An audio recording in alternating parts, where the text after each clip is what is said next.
Na een half jaar zijn ze weer terug op de planken. Zangduo Tij en Marij gaat weer optreden. Het populaire tweetal uit Tegelen heeft een half jaar lang niet opgetreden vanwege rugklachten van zanger Theo Sturme. Hij is in oktober vorig jaar geopereerd en nu zijn ze dus weer terug met een nieuw nummer.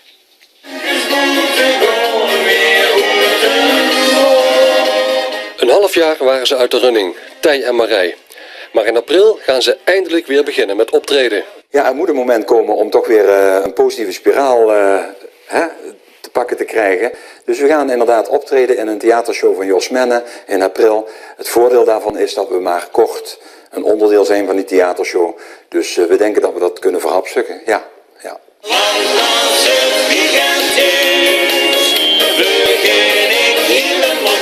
De comeback wordt meteen gevierd met een nieuwe single, Weekend.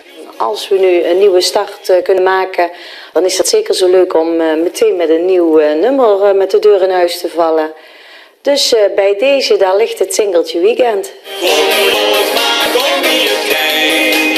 Kom, laat mij gewoon wie het geit. Maar helemaal genezen zal Tij nooit meer. 4, 5 jaar terug is een ziekte in het zenuwstelsel geconstateerd. En nu komt dit erbij, dus een vernauwing in de rug. Beide is het eindresultaat dat je neuropathische, dus zenuwpijnen hebt. En het is alleen nu dat ik dankzij mijn oefeningen, dankzij mijn therapie, ik alweer 25 minuten kan lopen. En die oefeningen moet hij dagelijks doen. En dat is heel belangrijk voor iemand waar de zenuwbaan, die loopt eigenlijk door die piriforme spier helemaal naar onder tot aan de veut. En doordat ze die opreks, maakt ze de zenuwbaan, die jaren beklemd heeft gezeten, maakt ze vrede. En dankzij deze oefeningen staan ze binnenkort dus weer samen op het podium.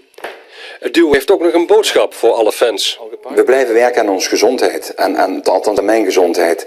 Het kan niet zo van de een op de andere dag dat je weer op de bühne volledig staat.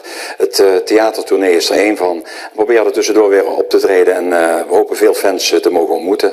En tot die tijd moeten de fans het nog even doen met de videoclips.